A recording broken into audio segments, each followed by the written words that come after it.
কি বলবো, মানুষের মনের ভিতরে যে এত হিংসা, এত পিউন, মানে বলে বোঝাতে পারবো না।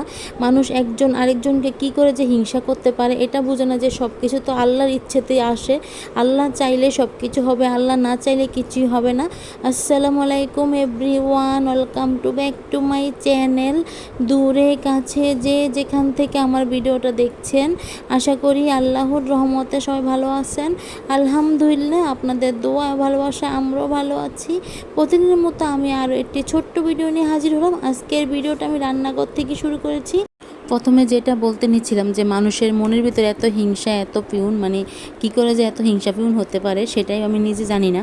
মানে কি বলবো, মানে আমার কাছে না অবাক লাগে যখন মানুষ এগুলো নিয়েও হিংসে করে। আমাদের ছেলে হয়েছে, আল্লাহ আমাদেরকে ছেলে সন্তান দিয়েছে, কেন ছেলে হলো, কেন মেয়ে হলো না? আবার মানে কেন বললাম না আগে থেকে যে আমাদের ছেলে হবে? আমি নিজেই তো জানতাম না যে ছেলে বাবু হবে বা ছেলে হবে, ডাক্তার তো আমাকেও বলেনি। আর একটা সন্তান তো আমি নিজের হাতে তৈরি করে নিয়ে আসি না। যখন দেখা যাচ্ছে আমাদের সন্তান হয়নি, তখন নানান ধরনের কথা বলেছে আমাদেরকে, তাদের সন্তানদেরকে আমাদেরকে নিতে দেয়নি, কোলে নিতে দেয়নি, ধরতে দেয়নি। এখন যখন আল্লাহ আমাদেরকে সন্তান দিয়েছে, আল্লাহ পুত্র সন্তান দেউক আর কন্যা সন্তান দেউক, সন্তান কিন্তু আল্লাহই দেয়। আমরা কিন্তু নিজেরা তৈরি করতে পারি না যে আজকে আমাদের ছেলে হবে, আমাদের মেয়ে হবে না, এই কথা কিন্তু আমরা কেউ বলতে পারি না। সন্তান কিন্তু আল্লাহর দান, এই জিনিসটা কেউ বুঝে না। কেন যে এগুলো নিয়ে হিংসে করে আমি নিজেও বুঝি না। কেন বলে যে ওনাদের ছেলে হয়েছে, আমাদের মেয়ে হলো, কেন মেয়ে হলো না ওনাদের? আচ্ছা, আমি কি একবারও বলেছি যে আল্লাহ তুমি আমাদেরকে মেয়ে দিও না? হ্যাঁ, আমি শুধু একটা কথাই বলেছি যে আল্লাহ তুমি যাকেই দেবে সুস্থ সবল দেবে। আরেকটা কথা কি জানেন, আপনাদের ভাইয়ার কথা হচ্ছে আল্লাহ যদি আমাদেরকে মেয়ে দেয় বা ছেলে দেয় আমরা ততটাই খুশি হব। মেয়ে দিলে যতটা খুশি, ছেলে দিলেও কিন্তু আমরা ততটাই খুশি। এরকম না যে আল্লাহ কেন মেয়ে দিয়েছে, কেন ছেলে দিল না, এগুলো নিয়ে আমরা ভাববো না।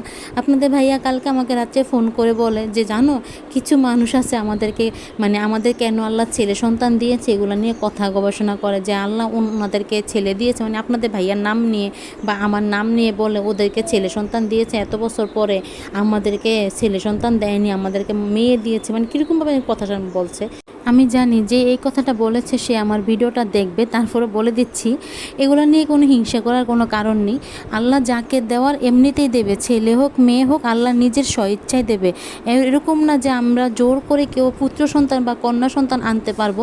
আর আমার ক্ষেত্রে যদি বলুন, আমি নিজেও জানতাম না যে আমার ছেলে হবে। আর যখন ডাক্তার আলট্রাসোনোগ্রাফি করে তখন কিন্তু ডাক্তার একবারের জন্য আমাদেরকে বলেনি যে তোমাদের ছেলে হবে, শুধু একটা কথাই জিজ্ঞেস করেছে যে তোমরা কি চাও, মানে তুমি কী হলে খুশি হবে। শুধু একটা কথাই বলেছিলাম ডাক্তারকে, শুধু একটা কথাই বলেছিলাম যে আল্লাহ যাকে দেবে তাকে নিয়ে আমরা খুশি থাকব। আল্লাহ যেটাই দেয়, মেয়ে দোক আর ছেলে দোক, তাকে নিয়ে আমরা খুশি থাকবো। আর আমি কিন্তু নিজেও জানতাম না যে আমাদের ছেলে হবে। তার জন্য আবার বলে দিচ্ছি, এগুলো নিয়ে কেউ হিংসা ফিউন করার মতো কিছু নেই।